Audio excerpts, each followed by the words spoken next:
102 Springfield's Classic Rock. It's 5:35.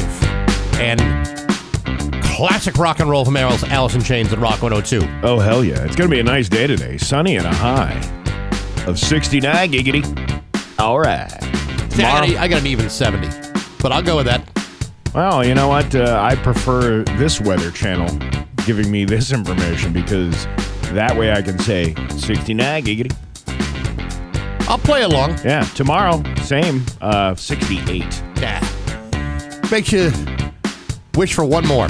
Well, we can just give another finger and we'll have the same temperature. That's optimism for you. Yeah. Man, what a show today. It's an Autumn Mist Monday. Someone's going to win something nice from Autumn Mist Farms. Also, Scott Cohen will be in here. There's lots to talk about today, including the bloodbath at Fenway Park over the weekend and so much more. It's like a slaughterhouse up at that Fenway Park. Damn right. Yeah. It's Bax and Nagle on Rock 102. Rock 102, Springfield's Classic Rock. It's 5:51. And Foreigner with Bax and Nagle on Rock 102. Sunny. Nope, try that. There you go. Sunny today with a high of 69. Giggity. Tomorrow, cloudy with a high of 68. Womp womp. 39 in downtown Springfield. Hollywood Trash is brought to you by Western Mass Masons. Call them for all your foundation and chimney needs.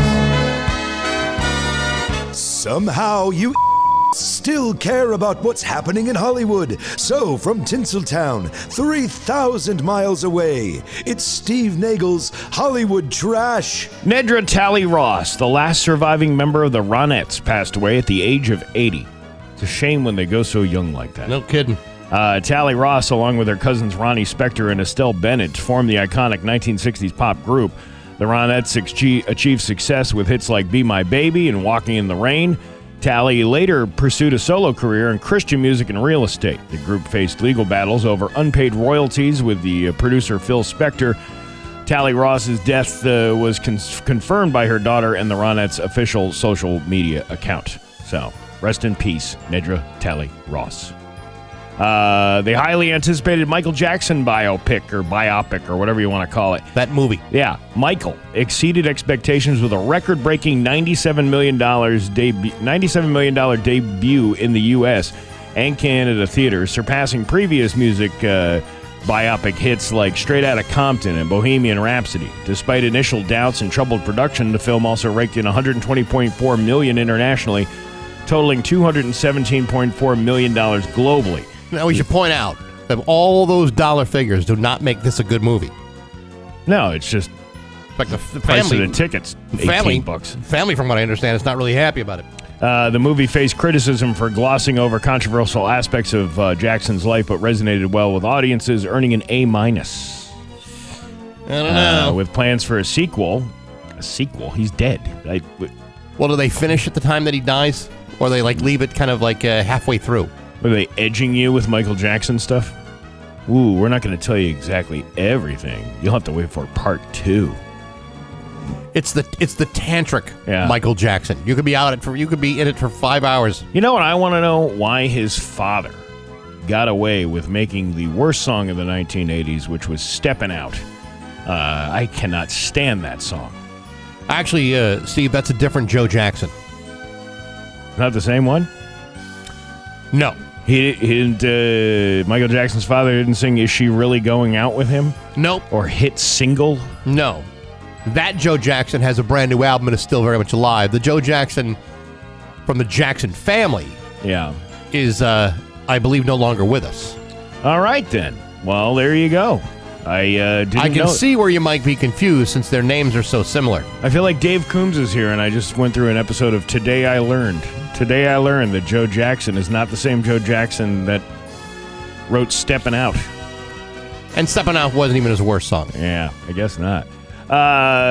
David Lee Roth. Teddy Swims and David Lee Roth delivered a powerful performance at Stagecoach, with Roth joining Swims on stage to perform Van Halen's Jump. This marked the third consecutive weekend the two artists collaborated following appearances at Coachella. Swims showcased his new single, Mr. Know-It-All, and his debut album track, Some Things I'll Never Know, to an enthusiastic crowd dressed in cowboy attire. Much like you would think a David Lee Roth audience would be. Oh, he's a real cowpoke. Do you get the sense that maybe this isn't really planned and that Dave just shows up because he wants to? Maybe. Like, okay, Dave, we'll let you do it once, but that's it. And then, hey, everybody! Zizzy boozy I'm coming in. Man, that suit is you! Ooh, you're crazy! You're gonna get some leg tonight for sure! Oh my God, the last time I had this much fun on stage. I can see David Lee Roth bulldozing his way onto the stage simply because he's David Lee Roth. Yeah. It's like a comedian showing up to a comedy club with a bunch of open micers. And like Tom Segura or Louis C.K. and then going and destroying everybody and then leaving. He's becoming like your old drunken uncle that doesn't realize he's no longer 21. Yeah, he is. You know what I mean? Mm-hmm. Like, there goes Uncle Dave again. There he is with his crazy stuff. I think now's a good time to leave before Uncle Dave gets out of whack. He's at the age where he should be sitting at home sharing conspiracy theories on Facebook. That's exactly what he should be doing. Yes. Not this. You're at the ripe old age of whatever he is, which is clearly, you get that AARP membership first, and then you get the ability to share conspiracy theories on Facebook. And then ask in your local community forum, did anybody else hear that noise? Yo, did anybody else hear that noise? Yeah, I was doing the bop and woozy beezy boo. 71. He's 71 years old. He should be on Facebook sharing. Reach down between my legs, grab my maylocks. Yeah. Let me get on my local Facebook community forum. Whose dog is pooping on my front yard? No. The taxes are too damn high in this town.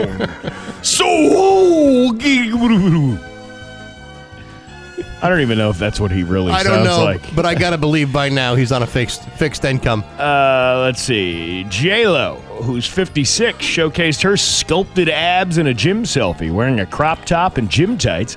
She recently performed at Coachella for the first time and shared a clip of her performance with David Guetta. Lopez is returning to her rom-com era with her upcoming film Office Romance, sharing BTS moments from Made in Manhattan.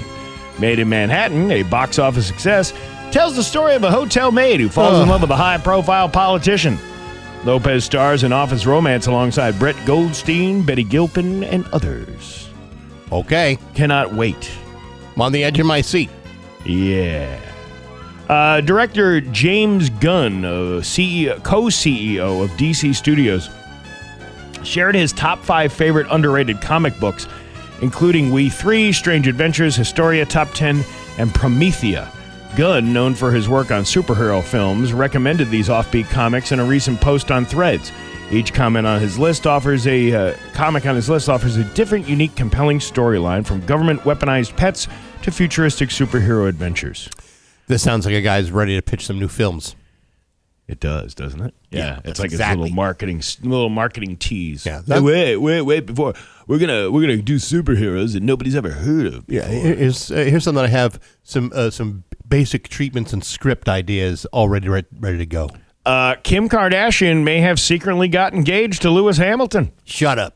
She must have had something to say. Oh my God, the last time I got engaged in anything was when Ray J. Tung played the harmonica to the entire Dark Side of the Poon album from Stink Floyd in that sex tape you can purchase on YouPorn for $39.95. You know, it's a real classic if you sync it up to Wizard of Oz. Oh. It doesn't sound like anything at all. You don't pay no attention to the man behind the curtain. What kind of curtains? You don't want to know. They do match the drapes, or they do match the carpet, though. I never got that done and dirty with your mother, Chris Kim, but I once met her for a Romanian handshake and a beaver cake. I'll have to look that up. Cooter smooches to make some New England slam chowder. What are you trying to say? What I'm trying to say is I puckered up on that Milfy Broad's beaver muffin after a night of knocking knuckles on the bum-bum. Did you ever puffy up on the Milfy Broad? I can't believe I don't believe I have. And the beaver muffin? Not at this age. And that is your Hollywood trash on Rock 102. Oh, yeah. And now, Bax's View from the Couch, brought to you by Rocky's Ace Hardware with Scott's 4-Step, 4 easy steps to an awesome lawn. Hey, good morning, sports fans. How the heck are you? Well, let me begin by saying that the Boston Red Sox are a horrible baseball team. In fact, They're not just horrible. They are a wretchedly poor excuse of mediocrity disguised as a professional sports franchise. A team floundering around in a tie for the second worst record in the American League. Tied for the fourth worst record in all of baseball. Their pitching has allowed 37 home runs after only 27 games. Third worst in baseball. Third worst in total bases and slugging percentage, too. In short, this team sucks. And so, realizing that mathematical elimination was an almost certain possibility, Red Sox general manager Craig Breslow took firm control of the situation and did what all failing general managers do. He fired manager Alex Cora, as well as 5 members of his coaching staff. After all, it was clearly Alex Cora's fault they traded Mookie Betts, David Price, and $48 million to the Dodgers for 3 players who are no longer in the organization. It was clearly Alex Cora's fault that the Red Sox couldn't manage to offer Alex Bregman an acceptable reason to stay. It was clearly Alex Cora's fault that Rafael Devers couldn't get out of Boston fast enough to bang out 35 home runs and play first base in San Francisco. Clearly, it's been Alex Cora's fault that he couldn't win baseball games with a crap roster of underwhelming no talents that they left him. Clearly, nobody else to blame but him. Now listen, I know that everybody loves chanting that John Henry should sell the team, but you know what he's not going to do? Sell off a franchise that recorded $514 million in revenue last season simply because you're not happy.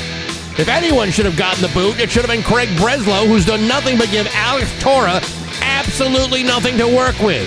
And now the entire coaching staff has been disemboweled. I'd like to know how this makes things any better. Because I hate to break it to you, it hasn't, it doesn't, and it won't.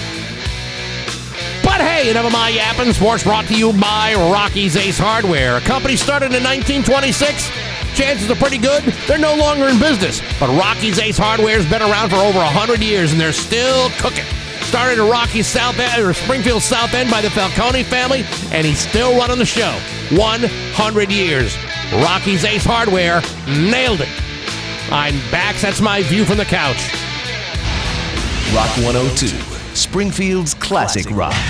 Rock 102, Springfield's classic rock. It's 6:14 and Led Zeppelin with Bax and Nagle on Rock 102. Sunny and a high of 69 giggity. It is 39 right now in downtown Springfield. Hell of a show. We got Scott Cohen coming up after 7 o'clock. There's loads of stuff to talk to him about today. Plus, it's also Autumn Mist Monday. Your chance to win something nice from Autumn Mist Farms. That's get a home wrecker hot dog. Get 2 of them they have them in 2 packs. You get giant home wrecker hot dogs. Do you think it comes in a package of 2? Yes, so do I. Yes, and it's a giant piece of meat. So I'm not. It's grilling season. So I mean, it's the perfect time to grab a home wrecker.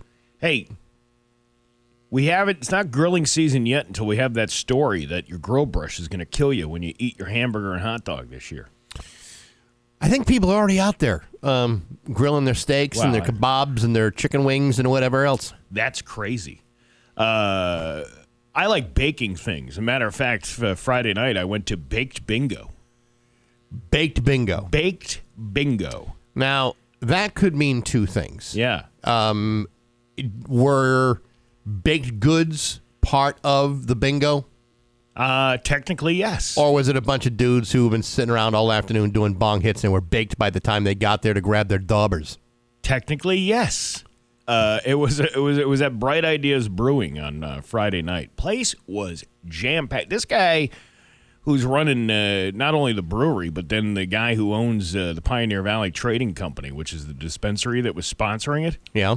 They sold tickets for this thing, $25 a piece. There must have been 200 people in there. Really? In this place. It was jam-packed. And obviously, there was a lot of people that dropped out because sometimes you can't concentrate when you're dabbling in the devil's lettuce. What are you talking about? Yeah, well, some people get hyper-focused when that happens. I would basically what it was $25, and I didn't buy the ticket. My friend bought the ticket, and it was a bunch of people we all went with, and $25 you get 10 bingo cards. Yeah, I don't think you can buy any more. I think it was just the 10 that they gave. I think more than 10 is asking a lot for anyone who's Yeah, but it's like been participating in that kind of activity. It's like a sheet of 6 cards on it. So each round is a different color, and Sure. it's bingo. It's bingo. I know bingo. And so they give you the 10 cards, and then after each pattern or game, whoever wins, they have these prizes there that are worth, probably at least $100 worth of stuff from the dispensary, like little gift packs that they have lined up on the table there. And then I didn't win anything, but that's okay. It was having fun. It was a good time. That's really the whole point. Yeah. I'm sure you had plenty left, at the house before you got. And how much more did you really need, Steve? We didn't really need any more. No, it's like just a little bit can go a long way. But it's a nice. It's like Brill cream. A little dab will do you. Nice little night out. Now I don't partake in the booze part. So I get in my little groove, especially when I need to focus when I'm on bingo. I'm doing a bingo game. Here's another thing. We're with a bunch of people, and one of them happens to be State Representative Kelly Pease. Okay. Was sitting at the table. Does she want everybody to know this? It's a he. We've had him in the studio before. Does he want everybody to know this? I don't know. It doesn't matter. He's a Westfield guy. He was hanging out at the thing. He wasn't partaking in any of this stuff. As a matter of fact, we were discussing marijuana laws. Somebody asked me, and I'm like, I have no idea. Why don't you ask the lawmaker over here of what? And he goes, I have no idea. I'm like, you guys just voted on revamping the whole thing. Like, how do you what? Right? Did he miss that day?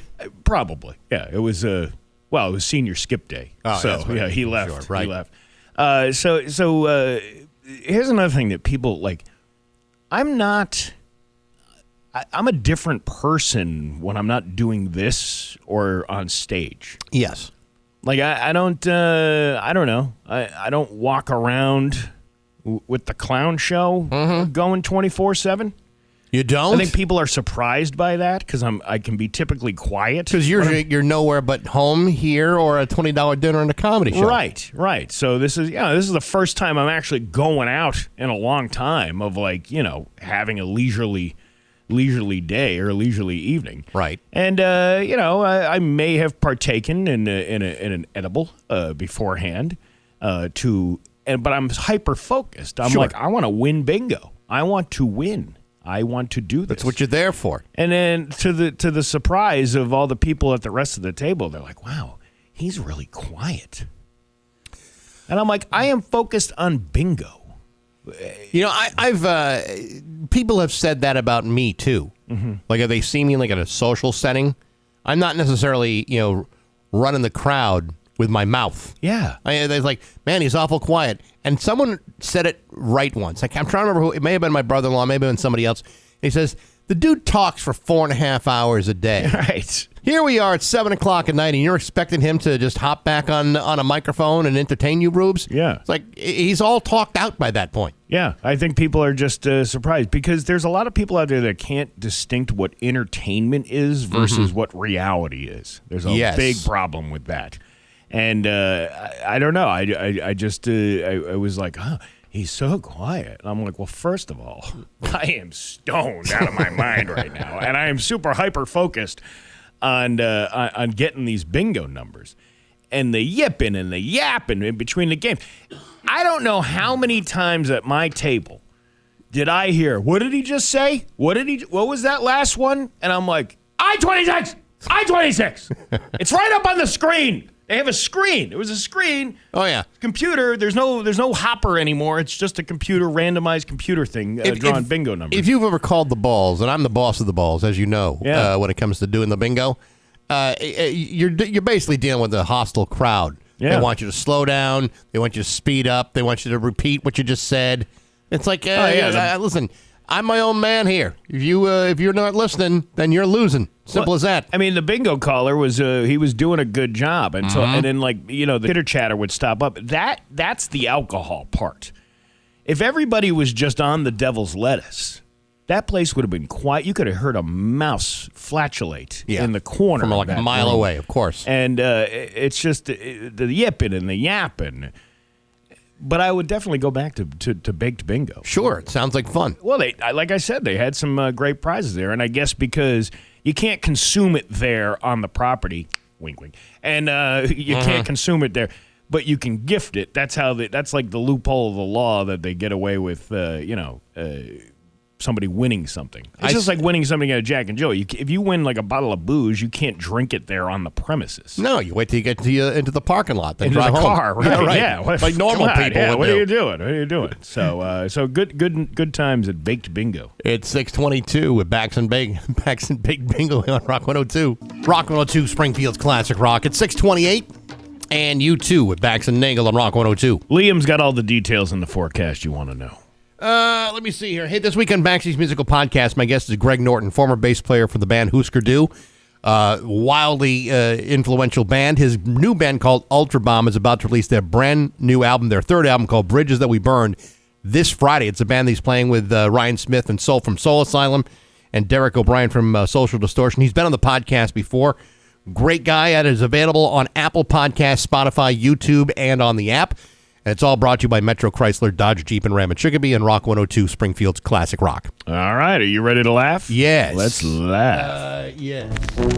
It's Bax and Nagle's Joke of the Day I'm funny how? I mean funny like I'm a clown, I amuse you, on Rock 102, I make you laugh. Springfield's classic rock. So a drunk 30-year-old virgin in a bar said he wanted to have sex once and for all. Right? Okay.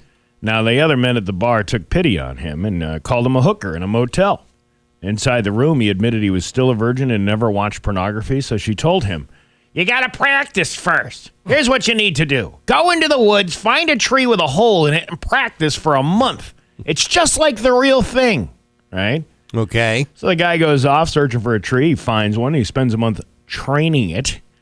Then he goes back to the bar and asks the guys to call a hooker again because he was ready. Right? So they go to the hotel, they get into the room, the woman gets naked, she lies down on the bed. Suddenly, the guy starts hitting her entire body with his shoe. Okay. And the hooker goes, "What the hell are you doing?" And the guy goes, "I'm trying to scare away the ants." Yeah, because his only experience was with a hole in the tree, and the thing was probably infested with termites and all that other good Ain't stuff. that the truth? Oh, man, where's the stupid theory? Bax and Nagle in the morning on Rock. 6:33 with Bax and Nagle on Rock 102. It's time for news. Here's local radio icon Steve Nagle. Thank you, Bax. The East Longmeadow Fire Department was sent to a fire at the Big Y supermarket on North Main Street Sunday afternoon. The fire department states that the crews were called at 2:08 p.m. for the building fire. When they arrived, they found smoke coming from the back of the store. Crews evacuated the building, and the Longmeadow Fire Department was called in to help put out the fire. It was determined that an exhaust fan caught fire in the restroom. Somebody must have blown that up pretty good. You know, I've done my own damage in that restroom, so I know what it's like. The fire was quickly put out, and the good news is no injuries were reported. And shopping could continue immediately? Shopping can continue. It's just a bathroom fire. I mean, as dangerous as it is, it's out. It was just an exhaust fan. Okay. You'll be able to get your best sales week after week at your local neighborhood Big Y. Your family market. That's right. Oh, it's almost like you've done this before. I have. Have you? Yes. All right. Enfield Police Canine Duncan located a missing elderly woman with dementia on Thursday night in Bloomfield. The canine was deployed after Enfield Police received mutual aid requests from Bloomfield to track the missing individual. The woman had been missing for an hour when Canine Duncan successfully tracked her. She was found stuck in thick brush and mud less than a quarter mile from her residence. Canine Duncan was specifically utilized for the search by Enfield Police. The canine successfully navigated the terrain to quickly locate the woman who suffers from dementia. The quick discovery prevented a prolonged search for the missing individual. So there you go. Good boy. Good boy, Duncan. How do they... we have to talk to a canine officer, because I want to know how they distinct between, like... You know, the canine isn't the canine to go after, like an attacking, like a suspect to hunt down Different somebody. canine dogs are trained for different things. But I wonder what Duncan is trained into. I mean, is Duncan like, all right, we have a missing person. Duncan is our guy. See, I would have thought if you're going to name a dog Duncan, you're going to train him to find all the coffee shops in the immediate area. Or you could scare a suspect by saying, suspects run from Dunkin'. It's Dunkin. It's okay, not Duncan. Oh, like the actual name of a guy rather than the action of dunking a donut in a coffee. Yeah. For all the cops that don't want to get made fun of for eating donuts, here you are naming a dog after a very coffee shop that happens to sell donuts. Remember the Dunkin' Yo-Yos? Yes, I do. Well, maybe it was named after the yo-yo. Yeah, but you let him loose and he comes back to you. Wasn't that Duncan? Yes, I don't know. I think it is CAN. Yeah. Yeah, I don't know. I had one of those. A yo-yo? The Dunkin' Yo-Yo. I think I had a couple of them. Never could do the tricks the guy on the commercial could do. Never. Not one. No. You know, though, watching a police dog, any working dog, and the training they go through. Yeah. You know, like there's a guy here in East Lomino, this guy Kevin Moriarty. This guy trains like cadaver dogs and military style training for these dogs. Mm-hmm. It's unbelievable what he's able to get these dogs to do. So good on Duncan for being able to track this poor person down in a pretty quick way. Sometimes these things don't end all the way you want them to, but they found this person safe and okay. It's good. It's a good amazing. Positive outcome. It's absolutely amazing what these dogs can do. I'm just curious as to... I can't find my wallet half the time. Never mind, someone who's walked away from the home. Yeah. Do you think Canine Duncan is like one of those? You remember the dog on the Looney Tunes cartoons? He would be the rescue dog, the big Saint Bernard with the barrel on his his chest, and then would go and find the man who was frozen in the snow, and then mix himself a martini, and then leave the man frozen in the snow. Does Duncan have a box of Joe hanging from his neck? I don't know if he's for the cops that get exhausted during the job. Well, looking for someone who's lost. That's a hectic schedule right there. Yeah, let's say a cop is in dire need of assistance. He needs a coffee. It's like Popeye's spinach. The guy's laying on the ground. He needs a Dunkin'. Duncan comes running with the box of Joe around his neck, pours the coffee, hands it to the cop, and the cop's like, "I said 2 creams and 3 sugars, not 3 creams and 2 sugars. This is too sweet." And next thing you know, the dog is being pulled over for drunk driving because clearly he's not following instructions. Dunk driving. That's what he's getting pulled over for. Hey, the Springfield Thunderbirds are on a roll. This is exciting stuff. It is very exciting. The Thunderbirds have won the first round by winning their 2 of their last 3 games in the playoffs, and Tap Sports Bar hosted a watch party to celebrate. Saturday night, fans watched the Thunderbirds beat the Charlotte Checkers at 2-1 in overtime. They got nailed the game before. They got smoked. What was it, 8-1? Yeah. Here's the thing. There's no home field advantage at this point because they're playing all these games down in Charlotte, right? Right. Charlotte had the home field advantage. Right. Now that they're going to be playing Providence, they'll have, I think it's, of the 5 games, they play 2. Well, the Thunderbirds have reached the Atlantic Division semifinals and will play against the Providence Bruins on May 1st, which is good news. 2 home games in that thing. Hey, you know what? Just to get into the dance is fun enough. You know what I mean? That's a pretty big. It was kind of a wobbly season, back and forth, and now and Providence is a tough team, and so maybe they get past them, and that would be great if they did. You never know how this whole thing is gonna. Playoff hockey is a totally different animal than regular season. Every hockey fan knows that. Yeah, it's a totally different deal. All the gloves are off. You know what I found very odd when they were in the playoffs the last time a few years ago, and it was like June, and you're in a sweatshirt inside, and then you go outside and it's like 90 degrees outside. Because it's like working in the freezer over at CNS Wholesalers. You walk I think out. the freezer may be more work than playing on a hockey team. Yeah. Let's see. You want to hear about a heroin bust? Do I? Nearly 30,000 pounds of heroin and fentanyl were taken off the streets thanks to a joint investigation into a drug trafficking organization. On Thursday afternoon, a traffic stop on Appleton Street led to the arrest of 39-year-old Angel Oquendo of Springfield. Tell me when will you be mine? Tell me Oquendo. Officials found around 15,000 bags of heroin and fentanyl in his car, along with more than $800 in cash. They arrested two other suspects, 36-year-old Carlos Fonseca and 37-year-old Orlando Perez Martinez, both of Holyoke on Linden Street. Police found almost 15,000 more bags and more than $1,000 in a garage on the same street. All three men are now facing drug trafficking charges. Those sound like clues. Yeah, they do sound like clues. Like maybe there's some drug activity going on. Maybe. I mean, that's. I hate to be just to presume. Well, you can presume anything you like. Yeah, I know, but I mean, if I'm not an actual investigator, and clearly I may have presumed too much. Yeah. Well, maybe you should stop presuming. You know what they say about presuming? It makes a penis out of you and me. All right, I see what you're doing. Yes. Yeah. That's not what it is. Are you sure? Yes. Veteran teachers say this could be the year the state fixes a confusing process that cut thousands of educators out of enhanced retirement benefits more than 2 decades ago. In 2001, the state introduced a new retirement option for teachers, school nurses, and other educators, offering increased benefits for those who complete 30 years of service in exchange for a higher contribution rate. While those hired after July 1st, 2001 are automatically enrolled, existing teachers had a 6-month window to opt in, during which they say they received limited information. Some say they never received enrollment forms at all. Now, as educators reach 30 years of service, those who did not opt into the Retirement Plus in 2001 must work an additional 3 to 5 years to reach the maximum pension compared to colleagues who enrolled. I never received a letter. I just came back from maternity leave, and I only knew because there was talk around the water cooler.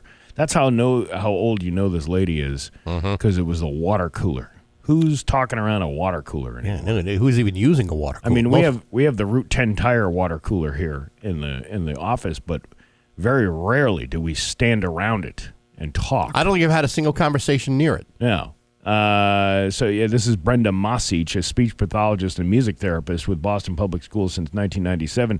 She said she called Boston Public Schools' central office and was given misinformation that she would be enrolled, even though she missed the letter and enrollment period while on leave. She did not learn until 2017 that she was not enrolled for the enhanced benefits. Okay, let me just tell you something. It's the state. They're not going to go out of their way to tell you about something that would be beneficial to you.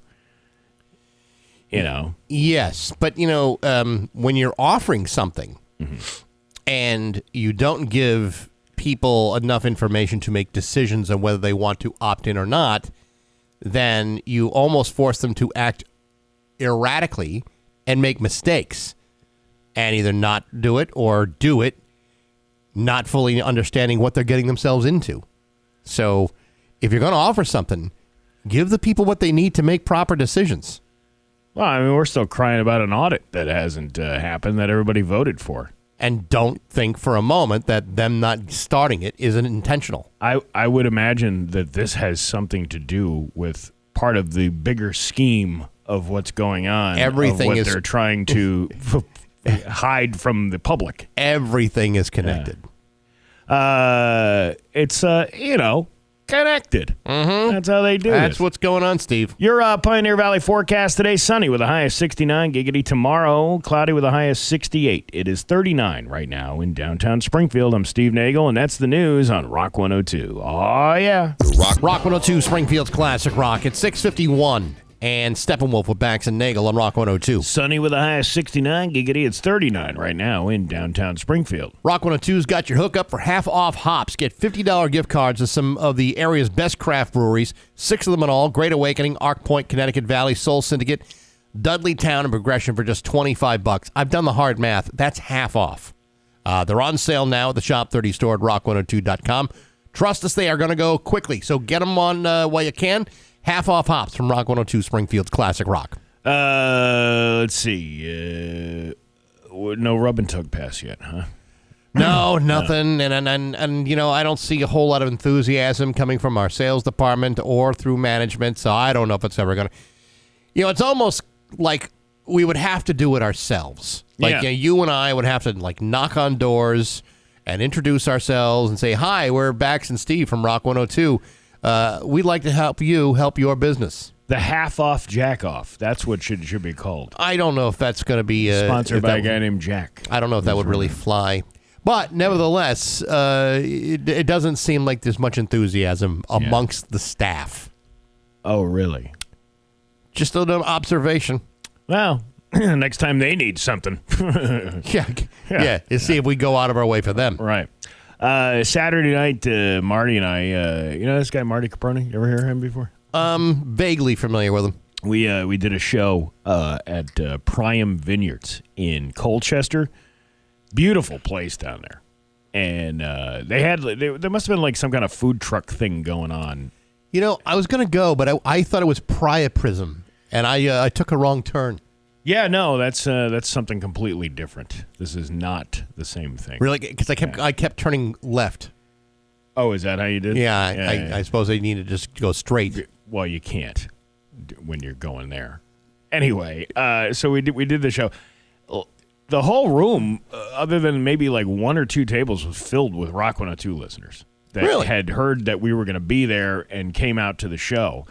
And it was a great night. It was a good. Everybody seemingly had a great time down there. That's awesome. And beforehand, so Marty and I get there. We set up all the stuff, the sound and everything, and then this guy comes in. There's all these food trucks outside, and it's rainy outside. They're kind of wrapping things up because it just started raining, and no people were really out there anymore. But I guess it had been busier earlier in the day. So this guy's got a barbecue truck, and the owner of the winery was like, "Yeah, you got to try this barbecue." I mean, this guy get the everything plate, which was like $25. What's on the everything plate? Everything. Mac and cheese, ribs, pulled pork, pulled chicken, shareable for two people. So I'm like, well, we should get a couple of dishes and split that and, do that. So, but then all of a sudden, the guy who is the chef of the barbecue, barbecue pit master, if you will, he walks in and he's standing right there, and he's and the owner goes, "Oh, hey, this is the guy with the barbecue." And then Marty, with his knowledge of all, says, "Hey, there's this guy out in Sturbridge, Mass, BT Smokehouse." And Marty's like, "I bet you never seen this. It's the original KC Masterpiece Smoker. That's what they have at the BT Smokehouse." Uh-huh. And the guy who's smoking the meat goes, "I got a Myron mixer." One of these like high-end smokers things. Right. And I'm like, you're trying to one-up the barbecue guy. Like, don't try to one-up the barbecue guy. This is why they have barbecue competitions, because all these guys are very competitive with all the other guys. Yeah. So then I wrote down these things about what it would sound like with two guys trying to outnumber each other with a barbecue smoker, right? Okay. So I just got a smoker that can cook a brisket low and slow for 16 hours without one single mistake. Then the other guy goes, "Yeah, that's cute. My smoker can cook a brisket so perfect it whispers its own name when it's done.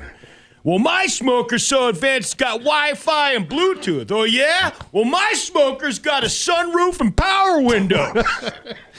It was just like watching. I'm like, you can't one-up the barbecue guy when he already, Yeah, I mean, you might have a lot of knowledge about barbecue, but this guy knows barbecue. And even if you feel as if you know more, that barbecue guy doesn't want to hear what you have to say about barbecue. KC Masterpiece. You mean your ketchup with your sugar in it and your honey? As opposed to the sauce that I made by hand and slaved over for hours in a smoker. KC Masterpiece. Why don't you go call Sweet Baby Ray and see what he's up to? Yeah, you like sweatshop barbecue sauce. Right. You and third world nation barbecue sauce. I should have told him he liked ketchup on hot dogs. That guy would have sent that guy through the roof of the smoker. Then there would have been a real fisticuffs. Oh, yeah, the roof of the smokehouse would have been blown off with that. It's 6:57 with 5050. And now, Bax's View from the Couch, brought to you by Rocky's Ace Hardware with Scott's 4-Step, 4 easy steps to an awesome lawn.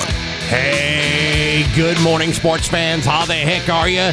Folks, believe you me, I would much rather be talking about other things than that blazing dumpster fire known as the Boston Red Sox. Much rather be talking about the Celtics in the playoffs. Rather be talking about the Springfield Thunderbirds sneaking past Charlotte into the next round. Much rather be talking about the NFL draft or even the Bruins, for crying out loud. And yet, as hard as I try not to, I simply cannot look away from a 28-car pileup that happened over the weekend at Fenway while general manager Craig Breslow decided to blow out Alex Cora and 5 of his coaches in a Saturday night bloodbath. Yeah, that's right. 27 games into the season, Craig Breslow decided he had seen quite enough of Alex Cora trying to make the best of the crappy roster that Breslow had given him in the beginning of the season, and that based on the last 27 games, rather than step aside and leave on his own, which would have been the honorable thing to do, he decided to fire only the second guy to bring you a World Series championship in the last 100 years. Interestingly enough, this has been a rather unpopular decision, especially with some of the now former players. Some other, and like current players too, like Trevor Story, who said of Breslow, "We'll have our talk." Former Red Sox outfielder Kevin Pillar quoted as saying, "They fired the wrong guy." Even Jason Varitek, who was the only coach allegedly reassigned, was seen giving the thumbs down. He was entering the coaching staff plane to fly back to Boston. Now, with Varitek's reassignment, you might wonder whether Tech is the heir apparent to become the team's new manager. Well, not if you read his wife's post from yesterday online, where she thanked Red Sox Nation and expressed her gratitude for the last 3 decades. That doesn't sound like a guy who's about to become the next manager. That sounds like a guy who doesn't sound all that interested in being reassigned within the organization for any potential position. Manager, parking lot attendant, hot dog vendor, or assistant to the traveling secretary. Not when the team is being pile-driven into the ground and left for dead by the guy who makes these idiotic decisions and the billionaire owner who hired him. But hey, enough of my yapping. Sports brought to you by Rocky's Ace Rocky's Ace Hardware.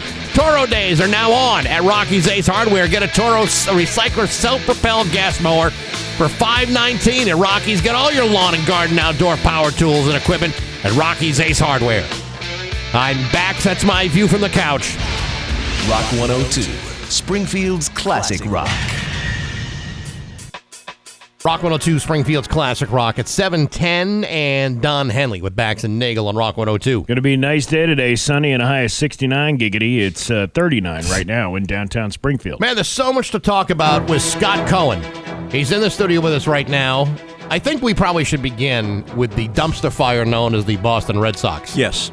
On Saturday, it was a late-night bloodbath with Alex Cora. 5 coaches get they get fired. And The Boston Massacre. Massacre. Veritek.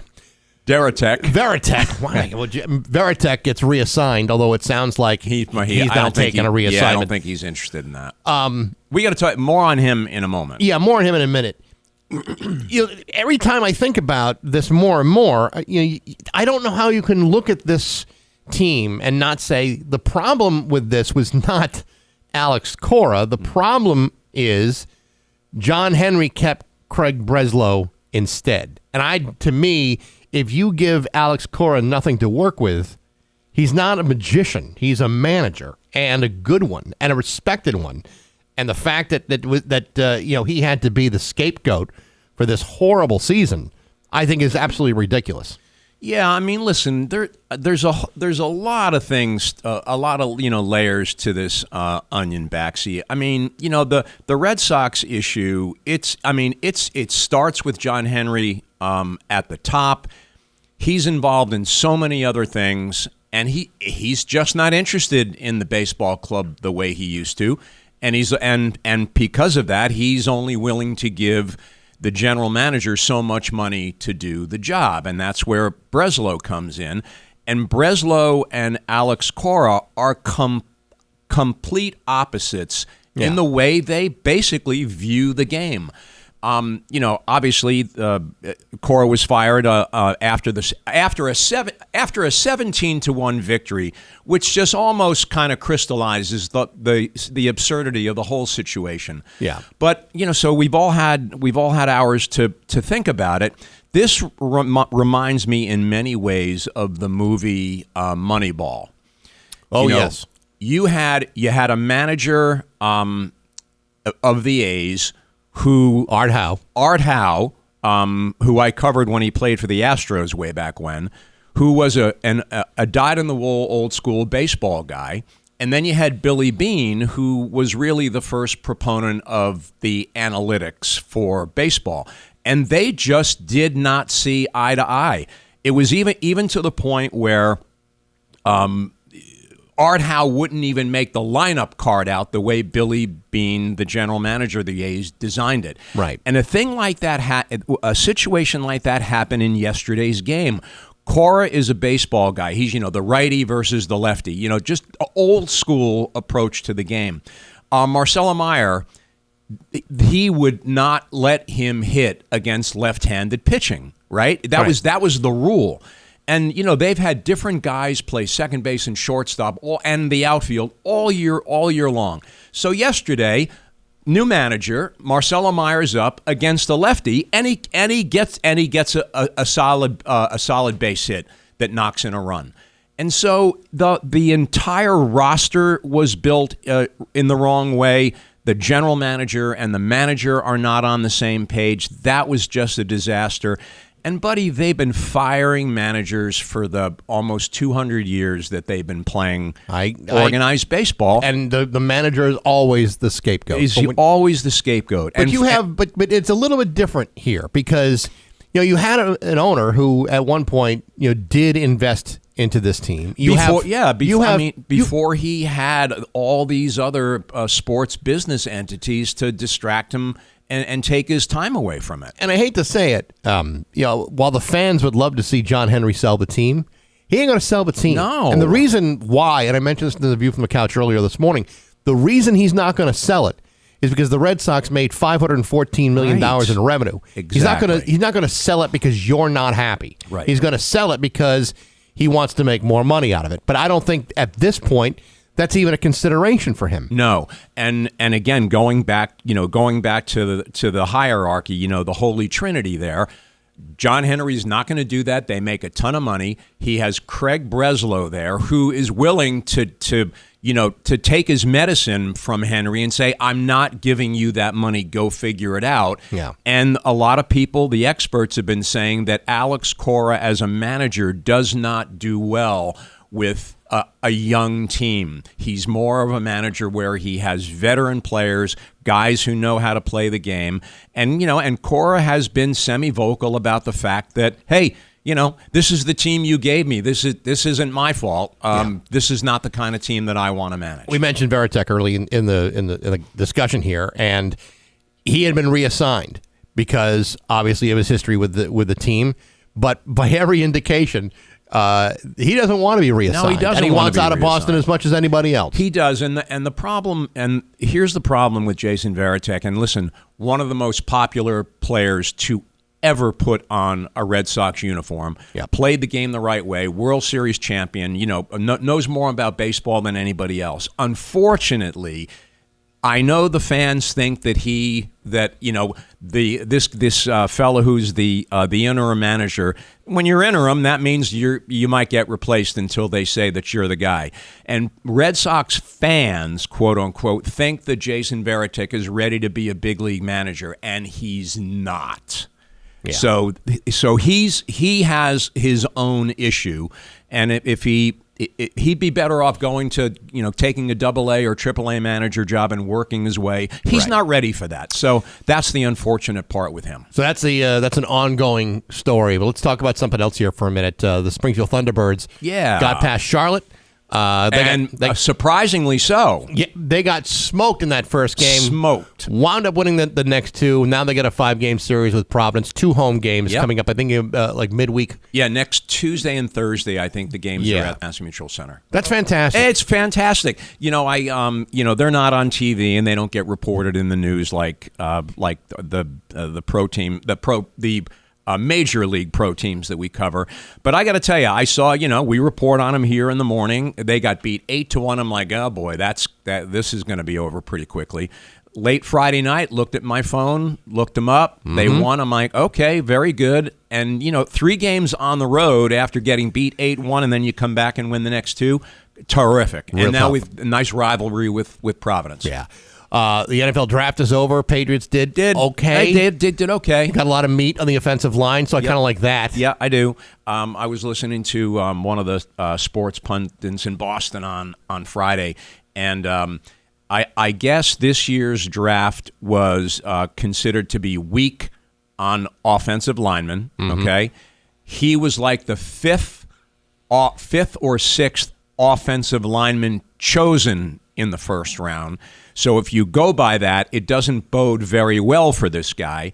But he's a big boy. He's like 6'6", 300 pounds, and they'll figure out a way to get him in there. And he's the future.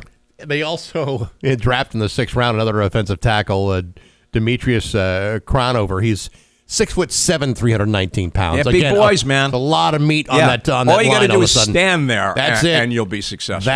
That's pretty much it.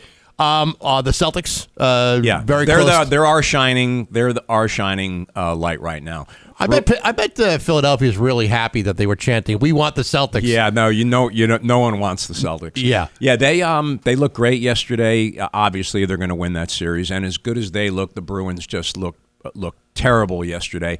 Laid an egg on their home ice with everybody watching, with the series on the line. But again, please, everybody, remember this. Buffalo's the number 1 seed in the East. They're number 1 for a reason. They're a good team. So, you got to give some credit where credit is due. But the Bruins didn't do themselves any favors and yesterday. That whole thing is likely to end tomorrow night. I would think so. Yeah, they're dead and buried. I'd be shocked if they came back. All right. Well, maybe we'll see what happens next week. Yeah, we'll have to. What Red Sox chapter 3 now. We'll see what the next couple of weeks hold. All right, Scott Cohen, good to see you. You too. It's 7:20 with Bax and Nagle on Rock 102. GG Inks, screen printing and embroidery. They print the shirt on your back. Heck, they make the Rock 102 Springfield's Classic Rock at 7:26 and T-Rex with Bax and Nagle on Rock 102. Liam's got the full forecast for you. Join Pat Kelly and the Rock 102 road crew at Fitzgerald Foods in Simsbury this Saturday from 10 to noon for a sidewalk sale that you're not going to want to miss. They have exceptional savings on items that you love. You can enjoy a hot dog and soda for only $1 and proceeds benefiting local charities. Stop by the Rock 102 table. Say hi for your chance to win something pretty cool. That's this Saturday from 10 to noon at Fitzgerald Foods, 710 Hope Meadow Street in Simsbury from Rock 102 Springfield's Classic Rock. There you go. There is a tractor trailer fire on the Mass Pike near the West Springfield exit. I just got some video of this thing. The trailer part is on fire. So it looks like the driver was able to get out safely. But that is causing a backup on the Mass Pike. I believe that is going westbound right there on the Pike. And that was Joe Gomes. You know Joe Gomes? Sure. He sent that over. And then, didn't miss an opportunity to tell us about the restaurant he's got going over there in Ludlow, the Cum Ekalate, I believe. I don't know how is that. I'm probably butchering the hell out of that. I saw a video of it. Yeah. On like an Instagram reel. Yeah. Looked nice. Do you know what it means? It says "shut up and eat." Yeah. Yeah. That's man. These Portuguese, they don't hold back. I'm not saying that because I'm well versed in the romantic language of classical Portuguese. Should be. I only know that because I saw the video, and then they said, "Yeah, look at the sign that's right there. That means shut up and eat." Shut up and eat. Damn it. Having been in a Portuguese family for my entire life, that sounds like something we'd say. Yeah. Well, I mean, that's the authenticity of the Portuguese. It looked shut up and eat. I got to tell you, it looked awful good. You know, for all Look at the menu and everything. Whoo, man, that's good stuff. I've been to some of them big dinners over at that Lusitano Club over there. Mm-hmm. There's a lot of people, not really a whole lot of shutting up. A lot of eating. Lots of eating. Not a whole lot of shutting up, though. We are a boisterous people that like to get things off our chest. What you need is a full night of drinking, followed by 18 courses of food, followed by more drinking, followed by 6 more courses of food, then more drinking with espresso in it, so you're a wide awake drunk at 2 o'clock in the morning. Well, Well, listen, we love our port wines. We love our homemade wines. Yeah. We love our Matus. We love all that stuff. And I got to tell you, the more that is introduced to the meal, the more we have to say. And not all of it you're going to want to hear. But when you're having your pork, your clams, your fries, and your rice all at once, you know what? How can you get angry at anybody? Food's so damn delicious. I'm going to have to get myself over there. How am I supposed to pay attention to my food when somebody's telling me to shut up and eat? Well, I think what you do is you just do what you're told, you shut up, and you eat. All right. And as long as you're doing that, then you're not focused on what everybody else is doing. You're focused on how delicious the food is. I'm going to have to stay silent the entire meal. I'm going to go over there and make a video. Okay. And just keep my mouth shut. Shut up and eat. And then we'll hear all the Portuguese people in the background still talking. Oh, of course. Yeah. I'm telling you, we're very verbal. I like those potatoes. That's what I'm going there for. Yeah, that's good stuff, I love man. those oven roasted potatoes. I don't even know how to do those. Do you know how to do those? I don't really know how to do that, and I don't know anyone in my family that did them perfectly. That's why I leave it to the professional Portuguese to do that for me. Right, Yeah. exactly. It's got to be professional. Ooh, boy. Good food, though. Yeah. 7:31, news is next on Rock 102. Paints. 7:33 with Bax and Nagle on Rock 102. It's time for news. Here's local radio icon Steve Nagle. Thanks, Bax. The East Longmeadow Fire Department was sent to a fire at the Big Y Supermarket on North Main Street Sunday afternoon. They stated that the crews were called around 2:08 p.m. for a building fire. When they arrived, they found smoke coming from the back of the store. Crews evacuated the building, and then the Longmeadow Fire Department was called in to help put out the fire. It was determined to be an exhaust fan that caught fire in the restroom. Somebody must have blown that up. In all fairness, I've blown that bathroom up myself. The fire was quickly put out. No injuries were reported, so that's the good news. Shopping back open. There's no delays in anything there. But yeah, I'm sure it was somebody who may have partaken in something before they went shopping. Well, you're not supposed to be smoking. I don't know if the person was smoking or lighting fires in the bathroom. No. I'm talking about the incendiary device. Such as? Your explosion that you make in the bathroom. Oh, yes. Yeah. Well, I mean, that's not usually... Listen, if you're starting a fire with that...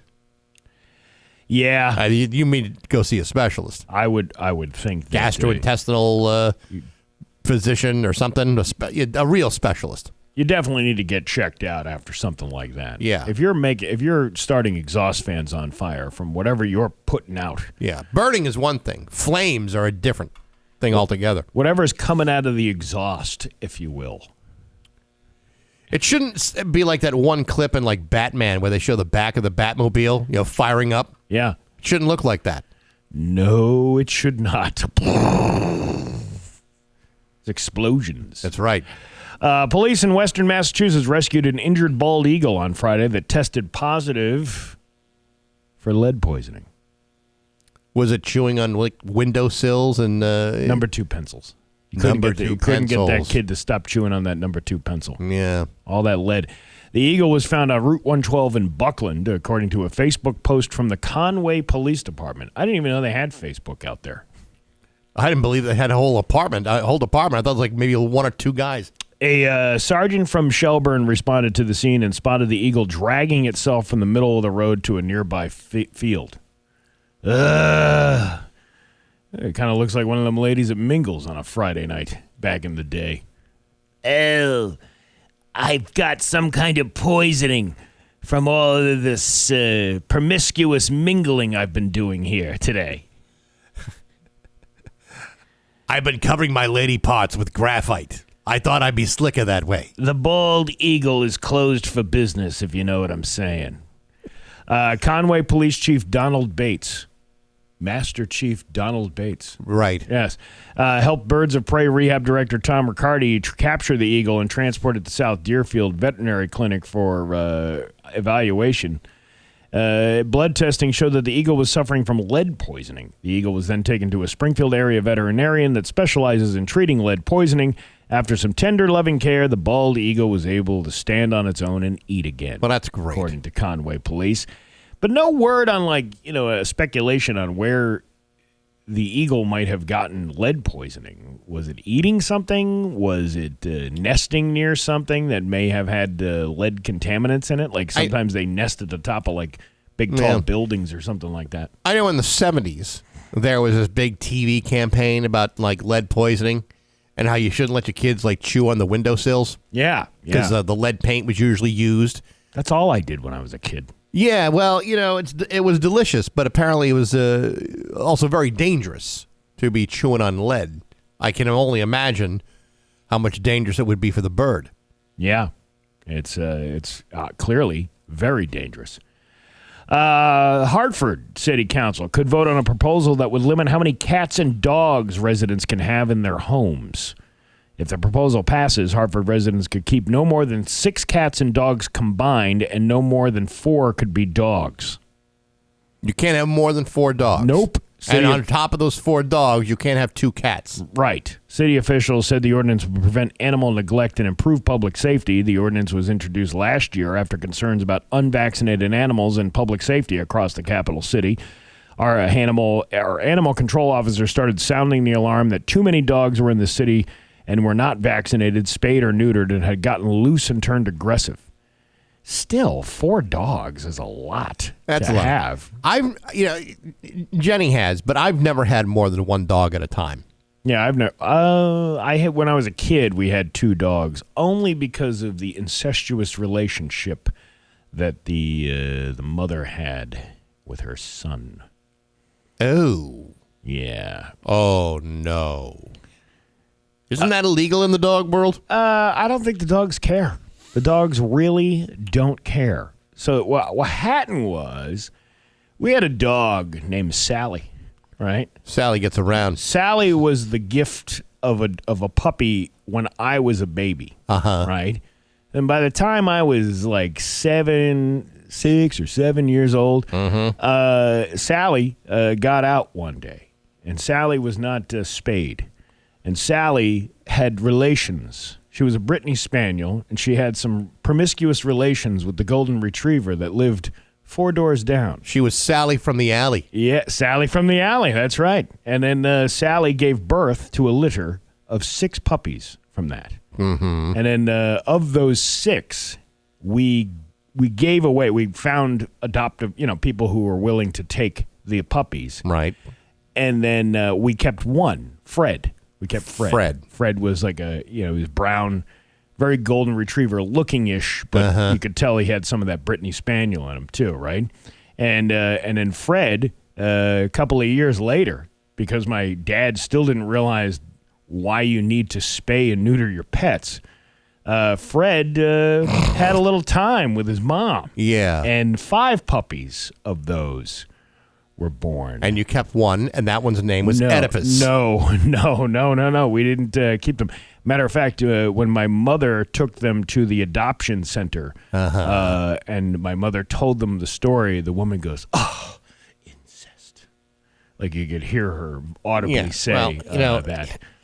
You gotta spay and neuter your pets. I mean, that's and Bob Barker, all that Bob Barker watching we did back in the 80s. And he would say that. We used to watch The Price is Right all the time. And your dad thought, frickin' liar. What does he know? Well, he was never home to watch Bob Barker, but my mother was. Not once did my mother ever encourage him to get the pet spayed or neutered. Yeah.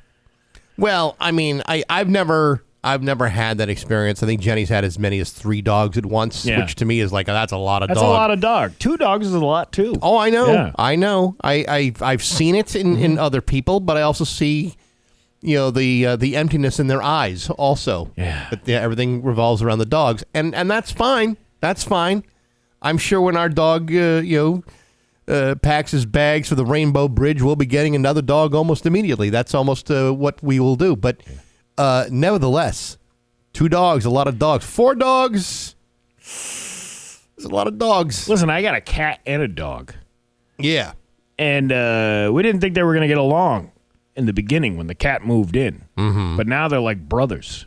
I see. Because every once in a while, the cat will just slowly walk past Wally and go like that. And then Wally will go, whoa, like they're fighting siblings. Yeah. But they don't touch each other. They're just like, I see you, you see me, you stay on that side of the house, I'll stay on this side of the house. If I see any of you touching my stuff, I'll kill you. Yeah. Actually, after Baked Bingo Friday night, I gave the cat some catnip so we could enjoy our time together. That was kind of you. Man, the conversations we had Friday night. I bet. Late Friday night conversations with your cat who's also baked. And then you gave your cat the bath. Except the fur started sticking to your tongue. Yeah, well, that's the problem with it. But at least you get all the ticks off. I thought they were Jimmy's. Where were we anyway? I have no idea where we were. The law that's going to change how much you can own in Hartford. Oh, right. Not everyone would be affected by the Hartford ordinance. Licensed kennels, animal shelters, and rescue organizations and vet facilities would be exempt. So that's the good thing, right? Mm-hmm. The Department of Energy and Environmental Protection responded to the Stop and Shop on Glastonbury Boulevard in Glastonbury for an unknown odor on Sunday. Officials said several deli workers had noticed a strange odor and reported feeling lightheaded and dizzy. Crews confirmed there was a slow leak of pentafluoroethane, also known as R125 or HFC 125 refrigerant, from a small cooler. The store's HVAC contractor shut down and isolated the leaking unit. There was no word on what caused the leak, but that's what it was coming from. I don't know if anybody's ever been to a Stop and Shop that want to walk around there with a leaky unit. I know. I know. I don't want to walk around with a leaky unit and stop. Well, at least that Marty is there to help clean up spills or alert somebody that there's a spill on the floor. Yeah, Marty the robot, not Marty Caproni, going from aisle to aisle, spilling stuff. That's an unfortunate thing. It's like being named Karen. Yeah. And now you're named Marty. You're named after the robot that walks around the Stop and Shop. Well, actually, picks up I think spills. Marty Caproni precedes the robot's hiring. You think so? Yes. I was always told that if you go into anywhere that sells like fresh fish or anything like that, if you smell fish, yes, do not buy it. Fresh fish should smell like the ocean. Yes. It should not smell like fish. Yeah, so if you have a fishy smell somewhere, these are all the tricks and tips I've picked up over the years. It's true. Yeah. Well, I never knew that until this person told me that hey, if you go into a place. There are some fish that just smell terrible naturally, and there's things you can do, and that's fine. Like you soak them in milk or something like that. It takes care like an ammonia smell on some fish. Yeah, doesn't mean it's bad. It's just that's the fish. But if you bought a fresh salmon or a cod or a haddock, shouldn't smell like fish at all. Yeah, smell like a salty, brinish, like the beach. Yeah, like beach hot dogs. Yes. Yeah. Right. Exactly. The hot dogs of the sea. Ask any mermaid you happen to see. What's the best hot dog? And don't you put ketchup on it. No. That's the thing. Your Pioneer Valley forecast today, it's going to be sunny with a high of 69 giggity. Tomorrow, cloudy with a high of 68. It's 46 right now in downtown Springfield. I'm Steve Nagle, and that's the news on Rock 102. Oh, yeah. Whoa. Hey. Whoa. Hey now. Hey. Slow down. Rock 102, Springfield's Classic Rock. It's 7:51 and AC/DC with Bax and Nagle on Rock 102. Sunny with a high of 69 giggity. It's 46 right now in downtown Springfield. It is a Autumn Mist Monday. We'll give you a chance to win something nice a little bit later on this morning. We don't have time to do it right now, unfortunately, but you'll get your chance. Why? What's going on right now? Not enough time between elements, you could say. Only 7:52. Yeah, I know, but I'm just, unless you're not going to have time to get a winner. That's what I'm telling you. If it was like Oh, because of the scheduling Yes. that comes out. I get it. Okay, listen, I'm not trying to yank your chain here. If I'm telling you, it's because there's a legitimate reason. All right, well, then we'll wait till the next time we have some more time. Well, there you go. All right. Well, there you go. There you have it. Hey, by the way, this week on Baxy's Musical Podcast, my guest is Greg Norton from the band Husker Du. Very important band from the 80s. He's got a brand new band called Ultra Bomb. They're about to release their third album this Friday called Bridges That We Burn. It's along with Ryan Smith from Soul Asylum and Derek O'Brien from Social Distortion. It's an incredible record, and it comes out on Monday. It's going to be on Friday, but the interview is available right now on Apple Podcasts, Spotify, YouTube, and on the Rock 102 app, brought to you by Metro Chrysler, Dodge, Jeep, and Ram at Chicopee and Rock 102, Springfield's Classic Rock. You got the guy from Opie and Anthony on the program. No, that would be Jim Norton. Oh, really? They are not related at all. Wow, I thought it was the same guy. No relation. Saturday was a good day. The Rick's Place 5K, the walk, run, and remember, took place at Minnechaug High School, 9:30 a.m. Went off without a hitch. It was a great day to see all the folks that help volunteer, and also the families that come out. And there was an opportunity to get some signs done. And there was a sign that was done by Becky, who's a friend of mine that's doing the volunteering down there now. Yeah. She put up the sign that says, in memory of my wife, that said she would have hated this sign. I saw you post a picture of it. I thought it was absolutely hilarious. I mean, yeah. Well, because she would have hated that. Yeah. Like she would have loved hating that sign. Yeah. Yeah, that's the thing that I wrote. I think that would have been true. She would have loved hating it. She would have absolutely loved hating it. Why would you put my name on something like this? And she probably would have held that over your head for months. It's funny because there's a lot of things that people do.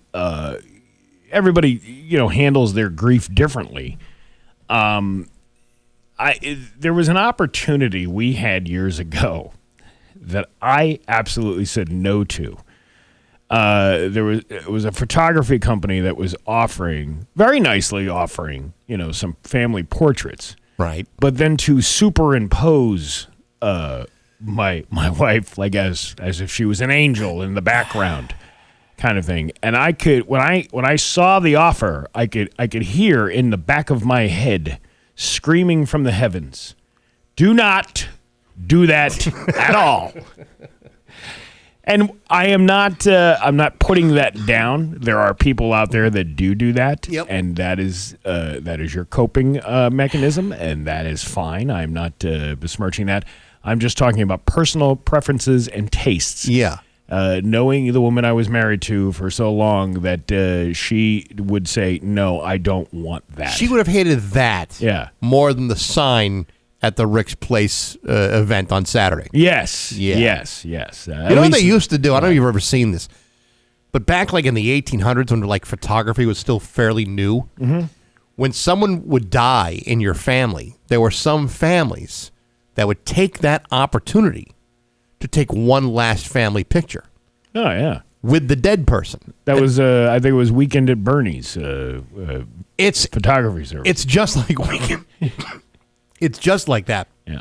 They'd prop up the body, have the eyes open, so maybe like, I don't know, they put like tape on their cheeks to fashion a phony smile of death, and they would take the last picture. And they would do that with mom or dad or so cute. Maybe one of the children that died of typhoid, and that would be an indelible memory forever. So sweet. Yeah. So very sweet. Yeah. Grizzly, and looking back at it now, you probably wouldn't want to do that, but grieving must have been very, very different back in the 1800s and early 1900s. I don't know. I've seen some pretty elaborate funerals where people are like propped up on motorcycles, and you've seen those before. Yes, I have. Remember James Brown was like laying in state at the Apollo Theater, and some kids put together a sign that looked like it said "Goo Father" instead of "Godfather." Yes. Everybody grieves in their own way. I know, Steve. There's no right or wrong when it comes to grief. I understand. But there you go. Thanks to everybody who came out and supported Rick's Place, and we'll be doing the summer party coming up on the 21st this year. It's 7:57 with Bax and Nagle on Rock 102. And now, Bax's View from the Couch. Brought to you by Rocky's Ace Hardware with Scott's 4-Step, 4 easy steps to an awesome lawn. Hey, good morning, sports fans. How the heck are you? Folks, let me begin by saying that the Boston Red Sox are a horrible baseball team. In fact, they're not just horrible. They are a wretchedly poor excuse of mediocrity disguised as a professional sports franchise. They are a team floundering around in a tie for the second worst record in the American League, tied for the fourth worst record in all of baseball. Their pitching has allowed 37 home runs after only 27 games. Third worst in baseball. The third worst in total bases and in slugging percentage as well. In short, this team sucks at nearly every level. And so, realizing that mathematical elimination was almost a sure possibility, Red Sox general manager Craig Breslow took firm control of the situation and did what all failing general managers do. He fired manager Alex Cora, as well as 5 members of the coaching staff. After all, it was clearly Alex Cora's fault that they traded Mookie Betts to the Dodgers and David Price and $48 million for the Dodgers for 3 players who were no longer with the organization. It was clearly Alex Cora's fault the Red Sox couldn't manage to offer Alex Bregman an acceptable reason to stay. Clearly Alex Cora's fault that Rafael Devers couldn't get out of Boston fast enough to bang out 35 home runs and play first base in San Francisco. Clearly it's been Alex Cora's fault that he couldn't win baseball games with a crap roster of the overwhelming no talents that were left for him to work with. Clearly, there's no one else to blame but him. Listen, I know everybody loves chanting about John Henry selling the team, but you know what he's not going to do? Sell the franchise that recorded $514 million in revenue last season simply because you're not happy with it.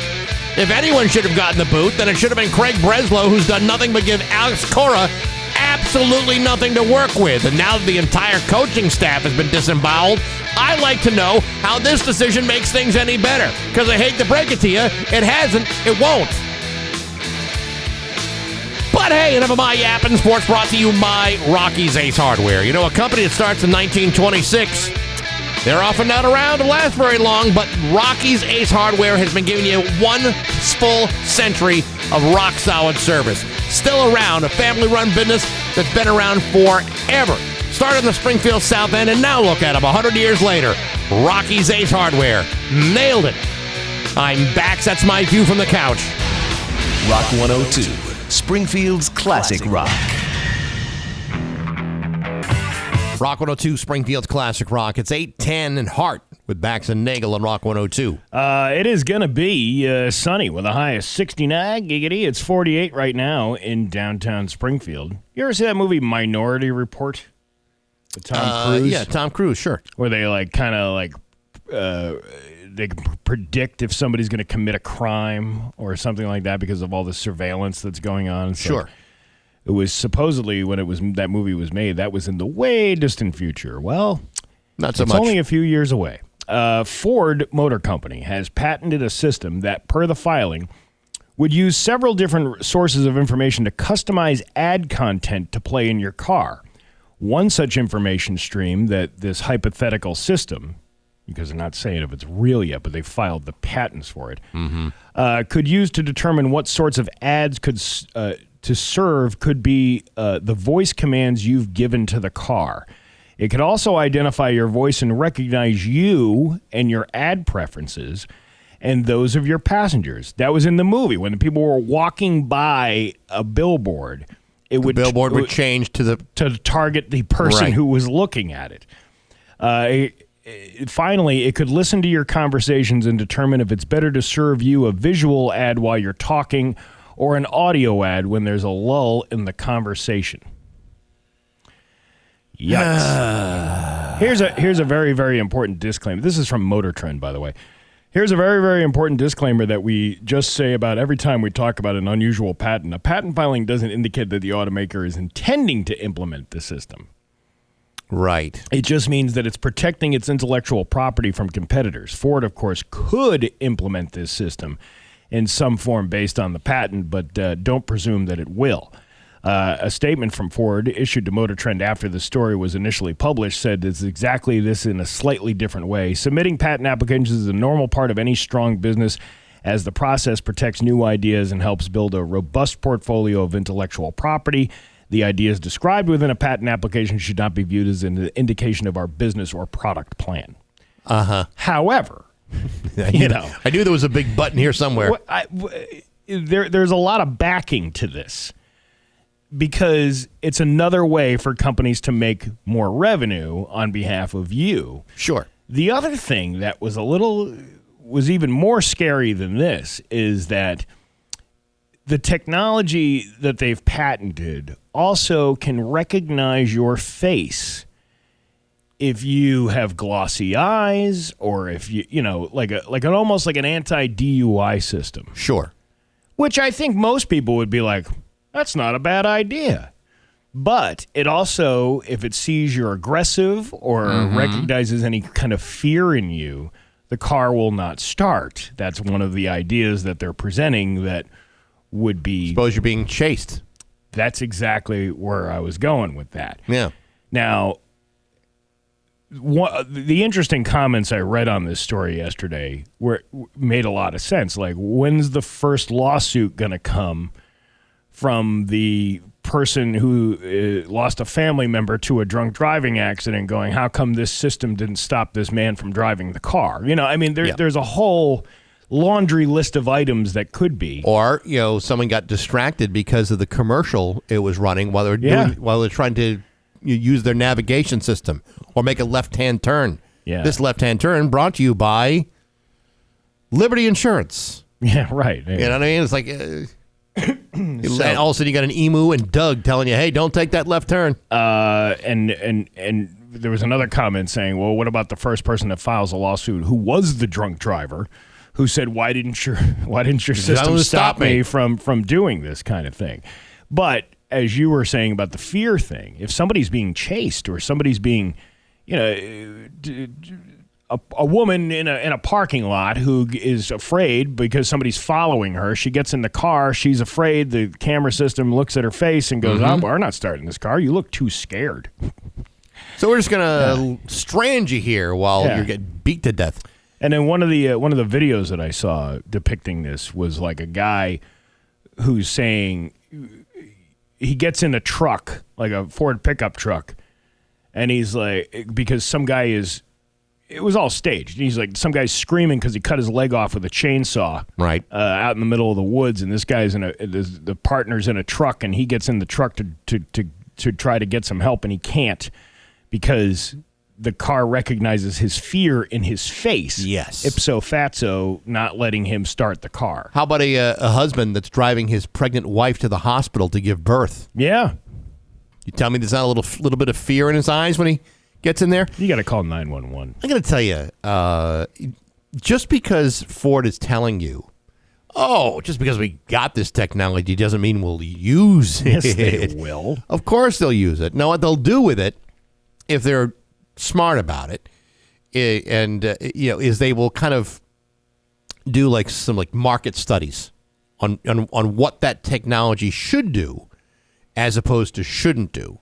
And you would like to think that a responsible company would figure out a way that wouldn't make driving more distracting, would be able to differentiate between someone who is panicked and needs to drive right now or whatever. But it's going to come out at some point where Ford says, we've got this great new technology that'll save lives. And by the way, as a result of it, we will now charge you an extra $15,000 for this car. Well, look at the way they've kind of cornered the market on. There was another story about a guy who bought a pickup truck, and he went to go change the brakes on the truck, and he can't change the brakes on the truck because I don't know the exact details, but it was something like it prevents you from actually doing repairs on your own vehicle because you need a certain piece of equipment from the dealership in order to unlock the components in order to change brake pads. Like a tire lock or something? Yeah, and the whole video goes on to explain, you remember, your dad would change brake pads on a Saturday afternoon. It was probably one of the most simplest repairs that you could possibly do at your home. Well, remember just a few years ago, there were these proprietary computer programs, diagnostic programs that dealerships would have that they weren't going to share with your every average mechanic who could work on the car for a fraction of the cost. Yeah, and finally they had to acquiesce to that and say, well, okay, we'll share our proprietary information, but we're not going to like it. Yeah. And every time I hear about new technology, it's like great ideas often have unintended consequences. And I'm sure someone's thinking, well, this is going to be a game-changing piece of technology. Mm-hmm. But the unintended consequences, they might not be thinking of at all. So, yeah, I don't know. I don't see them not doing something with it, and I don't see this working out very well for anybody. Well, I mean, it's something, you're talking about now. I mean, nobody really has a reasonable expectation of privacy anymore anyway. Everywhere you go, you're on camera somewhere. You're probably being recorded when you're out, especially out in public. Do you realize that this show is being recorded right this very moment? Oh, this is a violation of my privacy. Where are my First Amendment rights? But when you start talking about biometric measuring and listening to conversations that you would have with somebody, mm-hmm. and hypothetical conversations too, you might be talking about something, and if that conversation is deemed to be nefarious by an entity that is providing this equipment, they can report you to the police. And if you say that's never going to happen, it already has happened. There was a woman a couple of weeks ago that I read a story, and while what she did was horrible, she was grooming a young student in her school, and she was having sexual relations with him. Right. The way she got caught was because Snapchat flagged one of her snaps to this kid. The Snapchat that everything that's put on there disappears? Yeah, it doesn't. It doesn't. It stays on the internet forever. It just, you can't see it. That's it. Somebody has that information, anything that you're sending back and forth. The AI system of Snapchat flagged that post, then reported her to the police. Now, while you might say, that's a great thing that happened because we've now caught a child sexual predator. We're putting away this person. Mm-hmm. But what if you were just sending a meme to somebody who's to decide whether that is It's not being reviewed by human eyes. It's being reviewed by a computer. Again, and unintended consequences. You're absolutely right. And if I say something to you via, not that we snap each other. I don't think we've ever snapped each other. We snapped at each other. We've never snapped. But not using Snapchat. We never snapped at each other using Snapchat. Can you imagine some of the conversations that you and I have? Oh, my God. Even those text conversations you were talking about last week with you, Marty, and myself, of like these things, we would be canceled in a heartbeat. We wouldn't even be employed for seconds. Right. So if something like that can be flagged and all of a sudden you're like under an investigation for something, I mean, that to me that seems like a bit of an overreach, but here we are. We've agreed to the terms and service of most of these things that come out, and you got things listening to you every day. You got your phone listening to you. You got your Amazon thing listening to you. Listen, I'm willing to bet you that like Michael Proctor never thought in a million years anybody would be reading or interested in a cell phone. Yeah, all of that stuff stays. It stays. Yeah. It not only stays, it could come back to bite you. Yeah. So, when technology comes out and everyone thinks it's really fancy and awesome, think about the unintended consequences of what you're doing with it. Well, I hope y'all have a good day after listening to that story. Yeah, that should scare the living bejesus out of you. That's okay. Just about 8:22 on Rock 102. Rock 102. It's classic rock. It's 8:28, and Billy Squire with Bax and Nagle on Rock 102. Liam has the full forecast for you. Congratulations to Gina Doobie of Ludlow. She won $5,000 for Pick Your Project. Thanks to Dave Miner Exterior Home Improvements. And also thanks to all of our other sponsors, including Chameleon Remodeling and Painting, Aquapump, 21st Century Pools and Spas, Contractors Electrical Plus, Toro Shower Doors, A Signature Fence, Home Outlet, Pioneer Concrete Coating, and Luso Federal Credit Union. Stay tuned for more great contests and prizes coming soon from Rock 102 Springfield's Classic Rock. Let's see. I don't know. What else is going on here? Well, a little bit of this, a little bit of that, a little bit of that. This weekend I'll be doing some comedy for a bunch of hunters. Hunters. Yeah. An audience with guns. Guns and, I don't know if you're allowed to bring the guns into, I guess it's a hunting camp, so I guess I'll be able, maybe you could bring your guns in there. But Probably you might want to leave them in the truck. Well, they're having a turkey shoot prior to this show and dinner and all this other stuff. I wonder what's on the menu. That's what I want to know. Good question. Yeah, probably some elk meat, deer meat, all the things that Marty hates will be on the menu. Because he loves animals so much. Right. Yeah. And a game dinner probably is going to be the best for him. Yeah, who doesn't want a good pickled deer heart, or some raccoon stew? I'm speaking of the outdoorsiness. I'm a real outdoorsman myself. Oh yeah, I know you're like the brawny man. Yes, very much so. Very much. I love the earth. I love nature. Mm-hmm. I'm about to be hosting a fishing derby at the VFW in Hamden. Look at you! Look at you getting roped into that. Scooter contacted me from the VFW and said we would love to have you host the fishing derby. And I said, well, let me check on the date. And it turns out I had nothing going on that particular day. Do you know what day it is? Is it in May or June? It's May. It's May, early May. It's either this weekend or next weekend. I'll get to all the details for you, so I don't have it in front of me right now. But I will tell you, I asked, what does one do to host a fishing derby? Yeah. This is, believe it or not, in almost 40 years in radio, this would be my first fishing duty hosting opportunity. I've never hosted the fishing derby. Oh, I have. I have not. And I asked Scooter, what would you like me to do? And the instructions were, well, you've got the gift of gab. Yeah.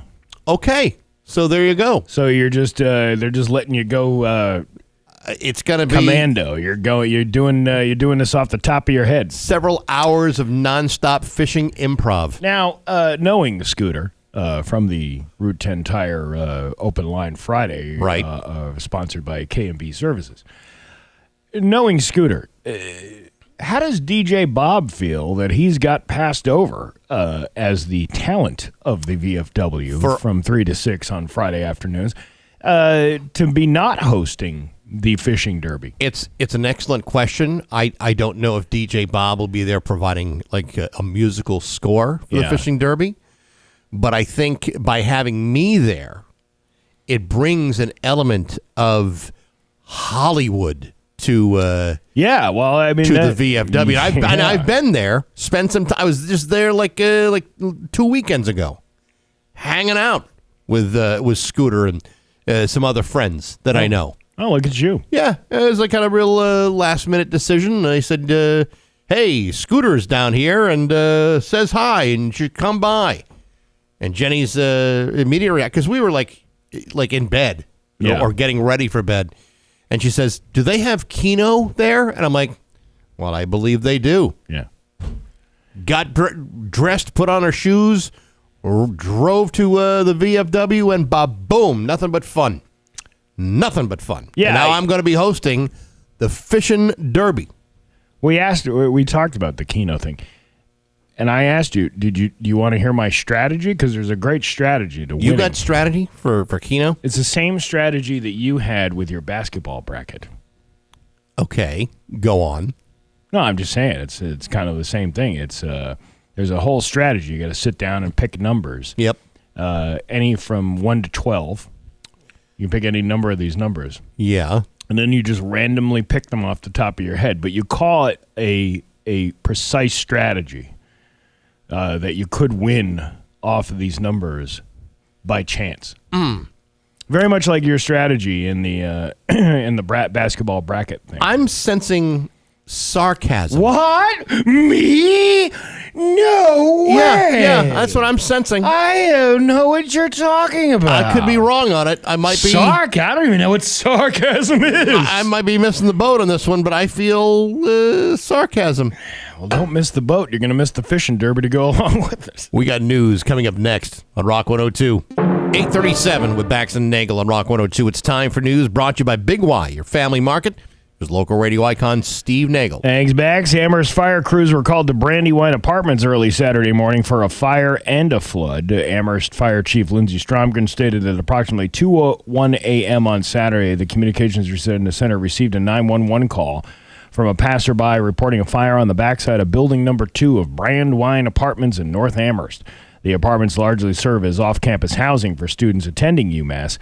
Firefighters arriving in the area located flames on the wooden back porch of a third-floor apartment extending into the walls and ceiling. While the majority of the fire was put out quickly, crews spent approximately 2 hours removing pieces of the walls and ceilings to access flames that had entered the interior. One apartment and its porch sustained moderate damage, but the rest of the building was unaffected. All occupants were able to return to the building at approximately 5 a.m. No injuries were reported. I guess if it's going to happen, it's going to happen in the last few weeks of school because you only got, 2 more weeks left probably? Yeah, I mean, for college level, 2-3 weeks. Yeah, I think tops. it's over by like mid-May before Mother's Day Yeah. happens. So, man, I wonder if you get your deposit back.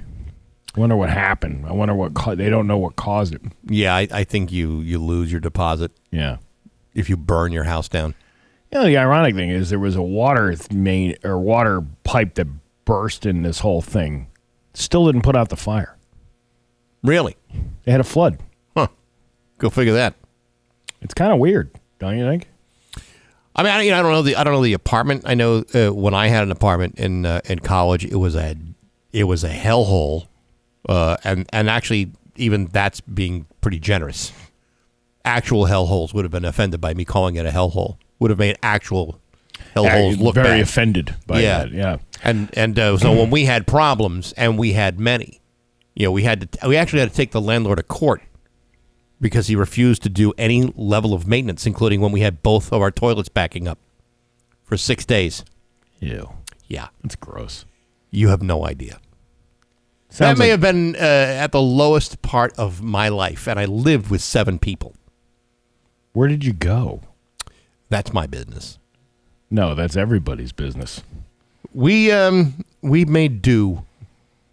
You made do. We made do with some things. We just had to be creative. That's all. You just gave me a flashback. Remember the guy that used to be your producer that we were friends with, worked at a different radio station? Yes. He was your intern, I believe. For a Yeah. while. And he brought me to a couple of guys' house one time over on Sumner Avenue. Uh-huh. Another guy that we knew that worked in radio was was living at the house with 2 other guys. Okay. And one guy, there was a lot of alcohol consumption going on. You can only imagine Amongst it. radio people, I find Well, that amongst hard to radio imagine. people and amongst 3 20-something year old men living in an apartment together. And I noticed as we were out on we were playing like poker or something like that. Mm-hmm. We're out on the front porch, and this big guy, he's a big farm guy, right? Big dude, right? Sure. Really loud. You know, you've met the type. I know the type. Yeah. I look on the windowsill, and there's all these yellow jars lined up. Oh, no.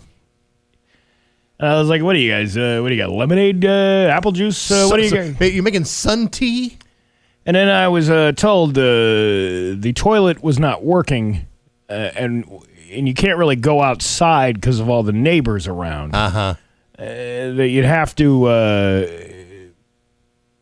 do number 1 in the jar. I don't even want to know what they were doing for number 2. Yeah. But it was so gross. It was one of the grossest things. I never went back to that. I was invited several times for a party, but it was just the idea that somebody had jars of you-know-what lined up on a windowsill. Yes. Gross. Sometimes when you have an absentee landlord Yeah. that doesn't fix stuff, Who was another radio guy who owned the building. of course, that should have told you everything you need to know. Right. Who's going to be the least responsible landlord? It must be the radio guy. Yes. Sometimes you just have to you got to make the best of a bad situation. And I know that when we were experiencing it, that's exactly what we had to do. And I'll tell you what, in hindsight, I'm glad it happened because it meant something to the judge when we wound up suing the landlord for holding back our security deposit for the damage we caused. Oh, I'm sure the deposit was really right there. So the toilets that you wouldn't fix for 5 days because your superintendent was in a drunken stupor and passed out for a full week, that was our fault? Yeah, well, how can you blame us for something like that? Yes. There's two events we missed over the weekend. I had no idea what was going on. What happened? The East Coast Mineral and Gem Show. We missed it? Yeah, it was this weekend. Damn it. You know what else was this weekend? No. The Hot Tub Swim and Spa Expo. Shut the front. Where were our invitations? I don't know. The Hot Tub Swim and Spa Expo, showcasing more than 40 models, commenced Friday at the Better Living Center on the grounds of the Eastern States Exposition in West Springfield. The event offered people the opportunity to explore new outdoor amenities as summer approaches. The major expo addresses the growing interest in outdoor relaxation and fitness options as the summer season draws near.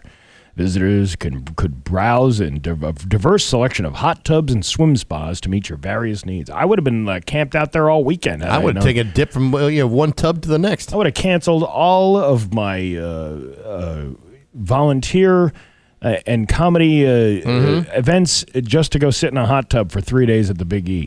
Perfect opportunity to cancel all your family obligations. Can you imagine eating a cream puff inside the hot tub? Like a little snack tray. You might get cream puffs. It might get a little sweaty. Yeah. The cream puff would get sweaty. Here's the problem. I spill everything. So, I'm eating a corn dog in a hot tub. They got filters. Yeah, I know. It's going to get caught in the filter. But that's somebody's got to clean that then.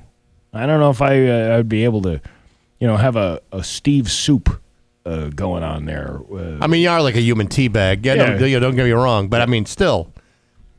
Couple of fistful of crazy burgers and a baked potato in the hot tub. I am like a human teabag. I've been dangled over some nuts before.